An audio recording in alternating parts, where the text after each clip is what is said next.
اس کی وجہ یہ ہے کہ جہاں بھی اس طرح کی بات ہو رہی ہے ان کو سخت سزائیں دی جا رہی ہیں.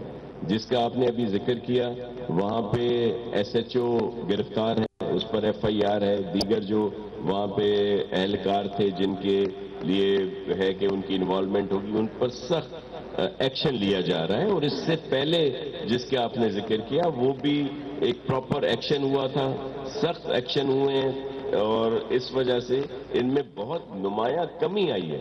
لیکن یہ جو ایکا دکا بھی ہو رہے ہیں یہ بھی نہیں ہونے چاہیے, تو اسی لیے ان پر اس طرح ایکشن ہو رہے ہیں کہ یہ دوبارہ نہ ہو. اچھا ناصر صاحب, اس سے پہلے سولٹ مینجمنٹ کچھ کراچی کے علاقوں میں کچرا اٹھاتی رہی لیکن اس کا کوئی خاص رزلٹ نہیں آیا. کیا اب بھی اسی طرح کا رزلٹ ہوگا یا اس وقت کراچی کو کلین گرین بنانے میں اہم کردار ادا کیا جائے گا, یا اسی طرح پہلے کی طرح ہی جو ہے نا کراچی کے مختلف علاقوں میں کچرا پڑا رہے گا؟ دیکھیں, آپ کی بات بالکل صحیح ہے کہ اگر ایک علاقے میں کام ہوگا اس کے برابر میں کام نہیں ہوگا تو کچرا تو آپ کو نظر آئے گا. تو اسی وجہ سے تو جب میں نے یہی بات کی کہ جب تمام ڈسٹرکٹ میں یہ کام شروع ہوگا تو پھر ہی اسی کچرا سے جان چھوٹے گی. اور اب جب کورنگی میں بھی وہی ہوگا, اس کے برابر میں جس طرح آپ کو بتایا ایم ڈی صاحب نے ایک تفصیل بتائی کہ آپریشن مختلف زون میں, اور 25 مارچ تک پورے کورنگی کے جتنے زون ہیں وہ فنکشنل کر دیے جائیں گے, اور آپریشن شروع ہو جائے گا وہاں پہ ان سب کا. تو پھر ہی اس سے جان چھوٹے گی. ابھی سینٹرل رہتا ہے لیکن وہ بھی مارچ تک پوری ہماری کوشش ہے کہ وہاں بھی کام شروع ہو جائے.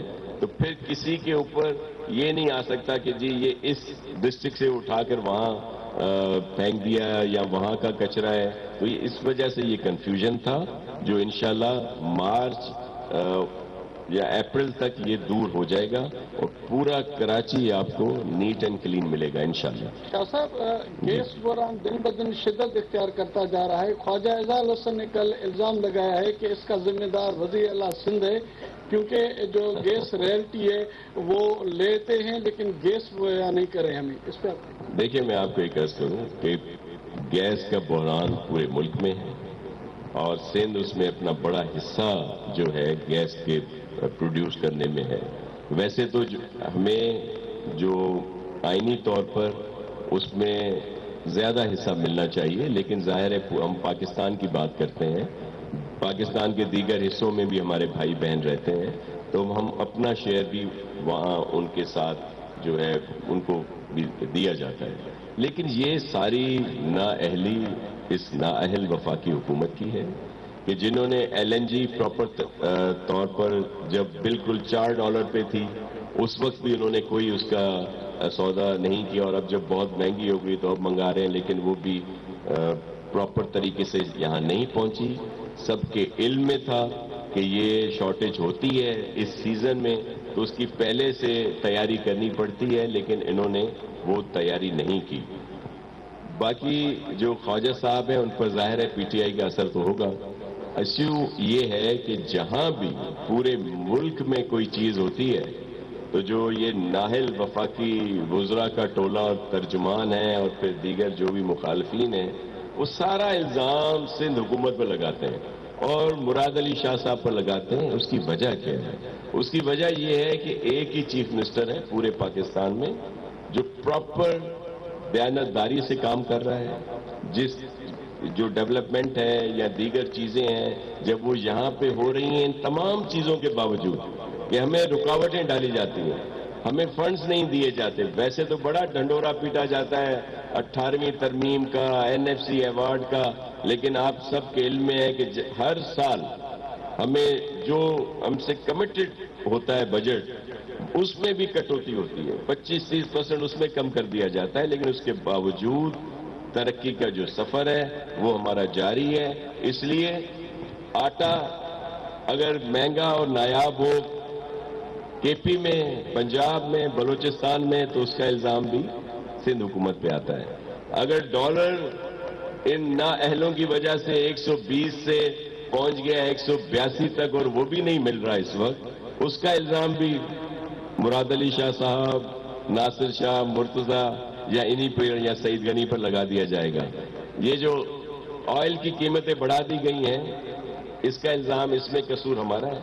تو یہ صرف باتیں کی جاتی ہیں میں صرف یہ کہتا ہوں کہ یہ جو ہمارے اتحادی ہیں اس وفاقی حکومت کے، جنہوں نے ابھی یہ شگوفہ چھوڑا کہ مراد علی شاہ صاحب ذمہ دار ہیں پورے پاکستان کی گیس کے، ان سے پوچھیں انہوں نے کوئی بات کی ہے؟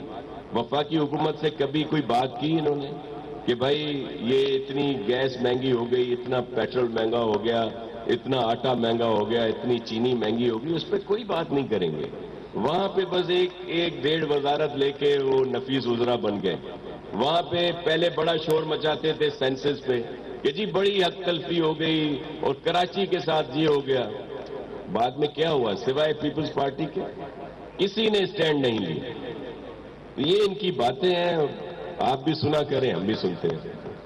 شاہ صاحب جی کراچی ہوگا صاف انشاءاللہ، یہ تو بہت اچھا اقدامات ہے۔ ہم چاہتے ہیں کہ کراچی کے ساتھ ساتھ حیدرآباد، سکھر، لاڑکانہ، خیرپور، چانگڑ، دیگر بھی ہمارے اس سے وابستہ ہیں۔ کیا بلدیات یا سالڈ ویسٹ ادھر بھی کوئی انقلاب یا اقدامات ہو سکتا ہے یا نہیں؟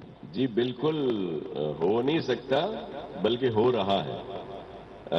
حیدرآباد میں بھی سالڈ ویسٹ جو ہے اس کا اسی طرح ایک جو ٹینڈر فلوٹ ہوا ہے، لاڑکانہ کا ہو چکا ہے، سکھر، روڑی، اسی طرح دیگر جو ہمارے شہر ہیں وہاں پہ وہ پروسیس میں ہیں۔ لیکن بہت اچھا آپ کا سوال تھا۔ تو دیکھیں پورا صوبے میں ہم پرفارم کر رہے ہیں، اور چیئرمین بلاول صاحب کا جو ویژن ہے ترقی کا، لوگوں کو فیسلیٹیٹ کرنے کا، ان کو ہر چیز ان کی دہلیز تک پہنچانے کا، اس میں پورے صوبے میں ہم کام کر رہے ہیں، اور انشاءاللہ وہاں پہ بھی ان جتنے شہر ہیں ان سب پہ یہ کام ہوگا۔ اور اسی وجہ سے آپ نے دیکھا کہ سالڈ ویسٹ مینجمنٹ میں اسپیشل لاز میں ترمیم کر کے ہم نے جو الیکٹڈ لوگ ہیں ان کے حوالے کر دیا ہے۔ اگر کراچی ہے تو میئر کراچی جو ہے اس کا چیئرمین ہوگا، حیدرآباد ہے تو اس کا میئر، اگر کوئی ڈسٹرکٹ ہے، کوئی میونسپلٹی ہے، کوئی ٹاؤن ہے تو وہاں کا جو چیئرمین ہے وہ اس کا ہیڈ ہوگا، اور باقی جو لوگ ہیں اس کے ساتھ کام کریں گے۔ تو ہم نے تو جو لوگ اب الیکٹڈ ہو کے آ رہے ہیں ان کو زیادہ بااختیار بنانے کی پوری کوشش کی ہے تاکہ ان کو اختیارات دیے جائیں۔ یہ جو مختلف اس طرح کے شگوفے چھوڑ دیے جاتے ہیں، شگوفے بڑے چھوڑے، نفرتیں نہ پھیلائیں۔ اگر کوئی جو 2013 کے لاء میں جو ترمیمیں ہوئی ہیں اس میں ان جو بھی ادارے ہیں ان کو بااختیار کیا گیا ہے، اس کی بجائے وہ منافرت کی پالیٹکس شروع کر دی ہے، لسانیت کی پالیٹکس شروع کر دی ہے، جو ان کو زیب نہیں دیتا۔ اچھا، السلام علیکم سر، میرا تعلق اسٹار نیوز سے ہے، میرا نام عبدالکریم ڈیری ہے۔ آپ سے یہ سوال کروں گا کہ فواد حسن چودھری صاحب نے جو بیان دیا ہے آصف علی زرداری صاحب کے حوالے سے، اس پر آپ کیا کہیں گے؟ جی فواد چودھری صاحب ویسے تو میرے دوست ہیں، لیکن وہ سوائے جھوٹ کے کوئی بات نہیں کہتے، اور ایسا سفید جھوٹ اور ایسی خوبصورتی سے بولتے ہیں جس طرح خود گپلو سے ہیں، تو وہ بڑا آسانی سے وہ بات کر دیتے۔ مجھے ایک بات بتا دیں ان کی روز کی ڈیلی جو ان کی سٹیٹمنٹ آتی ہے جس میں کسی ایک میں ان کی صداقت ہو۔ آپ کو یاد ہوگا ابھی الیکشن ہوئے تھے آزاد کشمیر کے، وہ آ کے روز ٹی وی پہ بولتے تھے کہ جی پیپلز پارٹی نے تو لوگ ہی 8 کھڑے کیے ہیں اور یہ کیسے کہہ رہے ہیں۔ آپ نے دیکھا کہ وہاں پہ 13 سے 14 تو ہمارے لوگ جیتے اور 22 لوگ ہمارے سیکنڈ اس پہ آئے۔ اسی طرح وہ کہتے ہیں کہ جی مہنگائی جو ہے وہ تو ہے ہی نہیں، اور پاکستان، وہ خود بھی کہتے ہیں، ان کے کپتان صاحب بھی کہتے ہیں کہ جی پاکستان سب سے سستا ملک ہے۔ یہ وہی ملک تھا 2018 میں جب یہ اقتدار میں نہیں آئے تھے، جب چینی، آٹا، آئل، ڈالر، دیگر چیزیں بہت سستی تھی، بجلی 8 روپے پر یونٹ تھی، اب خیر سے 26-27 روپے پر یونٹ ہے۔ اس وقت یہ مہنگا ترین ملک تھا۔